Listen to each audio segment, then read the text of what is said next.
Hey guys, welcome back to our channel. Today is part 2 of the NFL teams facing tough off seasons in 2022. Be sure to check out part 1 if you haven't already. And without any further ado, let's jump right into the list. Up first, we have the Panthers. The Panthers aren't necessarily in a precarious financial condition. They will at the very least be profitable to begin in the offseason, and according to SpotTrack's forecasts, they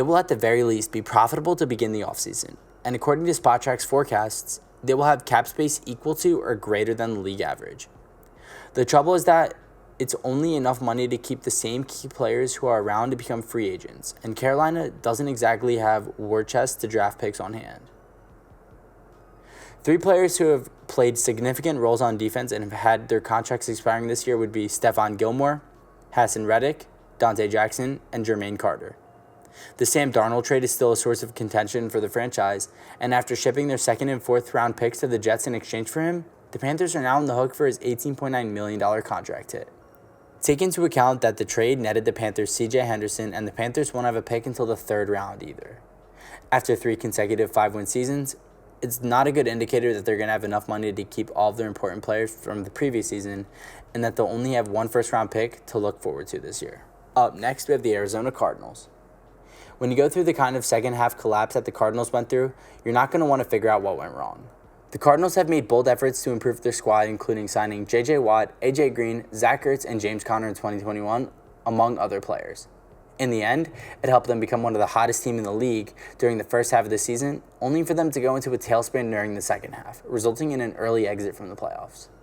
As a result, they're slightly above the salary ceiling and have an attractive free agent class that includes Zach Ertz, A.J. Green, James Conner, Chandler Jones, Chase Edmonds, and Christian Kirk, among others. In Week 17, Pro Football Focus did the calculations to see how many wins above replacement each team had the potential to lose due to losing free agents. The results were interesting. On offense, the Cardinals were ranked 6th, and on defense, they were ranked 14th. It's impossible to call this season a success given the amount of money they threw at veterans who were meant to propel them to victory. Now they're stuck attempting to get better while lacking the finances to even bring back a few important contributors who previously were absent.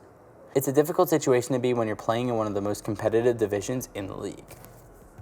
Up next, we have the LA Rams. It has been an uncommon strategy for the Rams to assemble their team. They have virtually abandoned the traditional value of draft picks in favor of selling them for commodities that have already shown their worth. According to Over the Cap, 5 of the Lions' 8 anticipated draft picks are believed to be compensatory picks due to the loss of the past free agents and the hire of former Rams executive Brad Holmes as the Detroit Lions GM last season. To this point, it's difficult to fault the outcomes. The fact is that they'll become competing in the NFC Championship game. However, in order to keep a competitive team on the field, some salary cap gymnastics will be required. The Rams have less than $1 million in salary room to work with, and a number of key players are expected to hit the open market in the near future. With 9 sacks this season, Von Miller is tied for 3rd on the team, and he has added one of the team's 3 playoff games thus far. In the year 2021, Sony Michel was the team's top rusher. On offensive line, Brian Allen and Austin Corbett both started, while Odell Beckham Jr. has 6 touchdowns since joining the team in Week 10. Up next, we have the Dallas Cowboys. The Cowboys will be forced to deal with the consequences of signing a franchise quarterback to a long-term contract. They will appreciate the security of having a signal caller who is capable of doing what Dak Prescott does, but it will come at the expense of a lot lesser budget to care for than the rest of the team. Prescott's $34.5 million salary cap impact represents 15% of the team's total salary cap. Take into account the $27 million salary of DeMarcus Lawrence, and it's become clear that the team's highest paid offensive and defensive players for over 30% of the team's cap space. With numerous major free agents entering the open market in the near future, this is going to be a problem. One of the Cowboys' advantages has been the arsenal of weapons with which they have been able to surround Prescott with, like Michael Gallup, Dallas Schultz, Cedric Wilson, and they're all expected to become unrestricted free agents in the near future.